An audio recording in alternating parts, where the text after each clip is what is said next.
لا إله إلا الله محمد رسول الله لا إله إلا الله محمد رسول الله.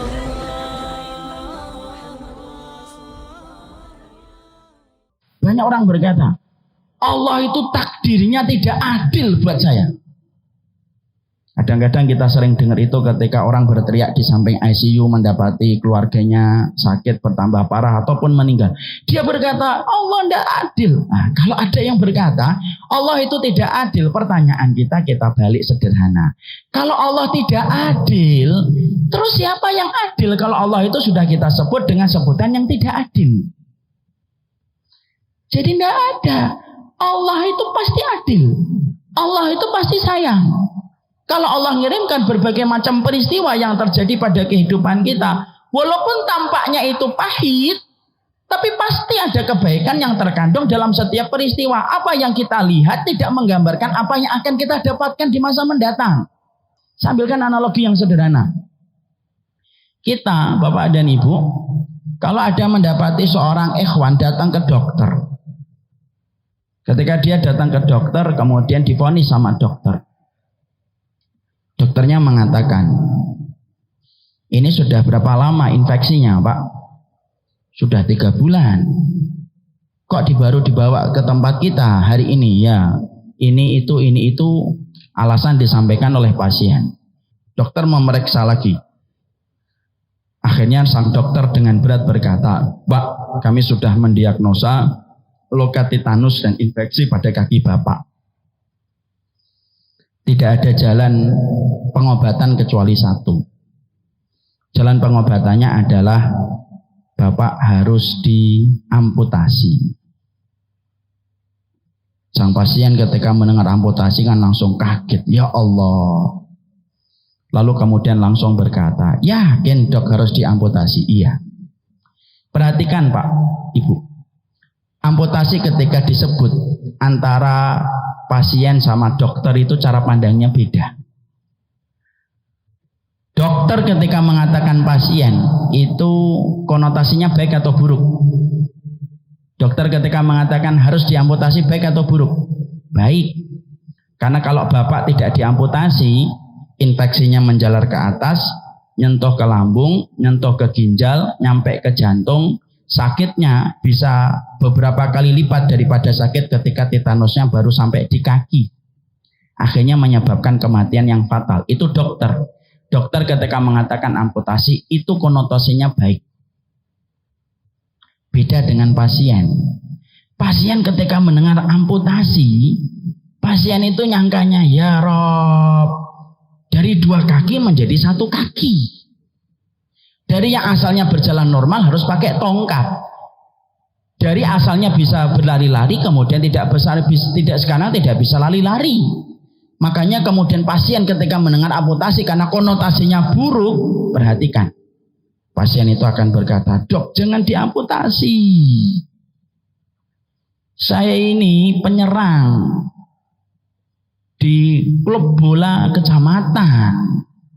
Kalau Bapak amputasi saya, terus gimana karir saya menjadi penyerang di klub sepak bola kecamatan? Di situ kita dapatin kata-katanya satu, amputasi. Tapi cara pandang dokter dengan cara pandang pasien itu beda banget. Kenapa pasien itu memandangnya itu buruk? Karena dia tidak tahu kalau dia tidak dipotong, fatal akibatnya, impactnya. Penyakit itu bisa menjalar ke jantung, membunuh dia, mencekik pernafasan dia, dan akhirnya kematian. Tapi kenapa sang dokter ketika mengatakan amputasi itu baik? Karena ilmunya dokter itu berbeda dengan ilmu dan referensi sang pasien. Kita selama ini kalau membaca takdir, kita seringnya pandangan kita itu kayak pandangan pasien.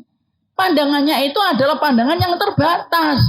Akhirnya kita nganggapnya jelek, akhirnya kita nganggapnya buruk. Padahal berapa banyak yang buruk dan jelek tetapi ternyata berujung kepada kebaikan hidup kita di masa mendatang. Cuma karena akal kita ya hanyalah sebongkah tangan, kemudian pandangan kita hanyalah sejarah apa yang tidak tertahan dengan tembok, akhirnya menjadikan kita sering mengatakan, ini takdir kok buruk banget ya. Kenapa kok tiba-tiba ada corona sih? Kenapa kok tiba-tiba ada gempa? Kenapa kok tiba-tiba ada tsunami yang kemudian ada pada kehidupan orang? Lalu akhirnya kita itu bersuudzon kepada Allah. Padahal Allah itu tidak pernah salah produk takdirnya.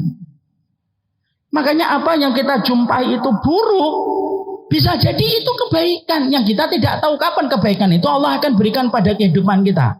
Lihat Rasulullah, Nabi Muhammad ketika beliau terusir dari kota Mekah, lalu kemudian terusir dari kota Mekah untuk pindah ke kota Madinah. Kalau kita pikir secara logika, terusir dari kota Mekah itu kan buruk, karena terusir. Padahal kota Mekah itu kota kelahiran Rasulullah. Nabi itu yang paling berhak untuk menguasai kota Mekah itu Nabi Muhammad. Kenapa? Karena beliau keturunan langsung dengan Nabi Ibrahim yang membangun kota Mekah.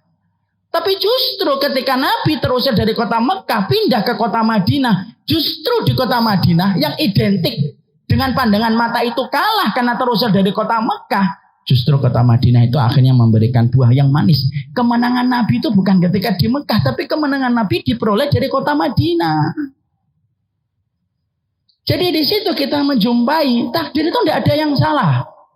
Dan saya khawatir nih, nanti entah corona, entah penyakit, entah bangkrutnya kehidupan kita, entah tiba-tiba ada keluarga kita yang sakit, tiba-tiba ada dokter mengonis keluarga kita kena kanker, kena tumor, apapun itu, tiba-tiba anak kita divonis oleh dokter bahwasanya terkena penyakit yang berat, pastikan takdir tidak ada yang salah. Yang salah itu cara kita memanjat takdir itu.